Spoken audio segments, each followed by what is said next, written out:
I want to give my man Jeremy Treatman a chance to tell us about some events he had last weekend. We're going to try to bring Jeremy in. Jeremy, you there? I am here. All right, Jeremy. Sometimes, in Philadelphia, we we take people for granted, especially the people closest to us. And right here in our backyard, we have the finest promoter and organizer of scholastic basketball events in America. I think Jeremy Treatman and Play-by-Play Classics have been at it for what? 2, 3, 4 decades now? How long you been doing this? Sports talk, we gon' chop it up, we all in watch. On the television, give opinions, win or loss. Whether it's touchdown or 3 points across the court.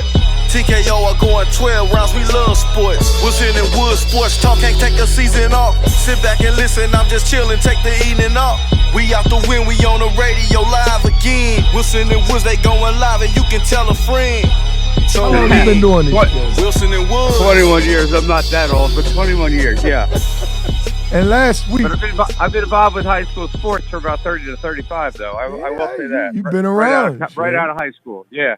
And last week, you had the lovely Miss Savannah James on the sideline, along with some dude, I don't know, some dude they call him, I think, something, LeBron and or whoever, and they were watching their son play in front of 14,000 of their closest friends. Tell us about that event, Jeremy. It couldn't have gone better. It was just fantastic. It was an idea I had when I heard Bronny James was following his father out. I didn't know what high school he was at, and he transferred high schools over the summer to go from Crossroads, where Baron Davis was from, over to Sierra Canyon, where Kenyon Martin's son was last year. And he went in with Zaire Wade, who unfortunately didn't play this weekend because he had a sprained ankle. So I said, we got to get Sierra Canyon to play St. Vincent St. Mary. I have a 20-year history with them. That's LeBron's school. And I contacted both schools, and the first school obviously said, St. V said, if you can get it done, we'll be there. And I got Sierra. It took a while, but I got them. They loved the idea, and apparently LeBron had approved it and told the people from both schools. I didn't talk to him personally. And then it just happened. And then it just like the perfect storm happened in that LeBron was able to come. It was on his day off, which was a miracle. It was the first time seeing his son playing in a game. And then, Bronny's been averaging between 2 and 6 points a game and not playing all that much. But Zaire Williams is ineligible. Wade got hurt. He was going to get a ton of minutes for this game anyway because this whole game was for him in his home state. Then he ends up winning the MVP. And I thought you rigged that, Jeremy. I thought you rigged that for dramatic effect. I didn't rig it. He actually earned it. but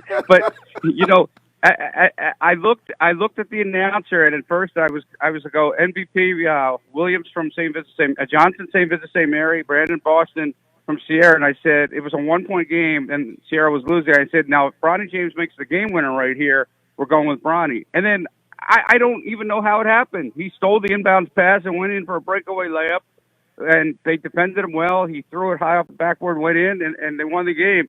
And I had to keep my word, but he deserved it though. He got the MVP, and it was just such a surreal moment on the floor because the starting five of the OT03 team that I had hosted for 4 games, and I was really close with the other 4 guys at the time, LeBron, but. I mean, LeBron, you don't get to talk to him much anymore, but the other 4 guys talked to plenty, and the head coach, and it was great to get all these reunion pictures and stuff, and it was so amazing. It was great. That was a good look. I saw those pictures you posted, the dad on top holding the trophy. Did you recycle the trophy? It looked like the same trophy to me, Jeremy. I don't know. That would mean I'd have to break in LeBron's house to get the trophy from '03. So I did. I'm not O.J. Simpson. I'm not crazy. No, I got some more trophies, and they look just the same. And it was pretty funny. It was just so surreal. But it was LeBron who was feeling surreal and emotional about it. Even I saw his comments.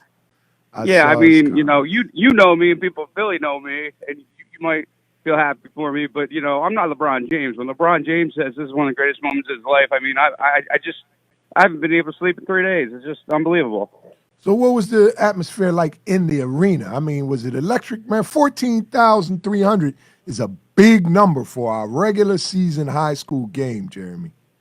It is a big number. We haven't had numbers like that since 2006. We had this number one versus two game, North College Hill versus Oak Hill, with OJ Mayo versus Lawson and Beasley in that group, and that was like 17,000 something back in '06.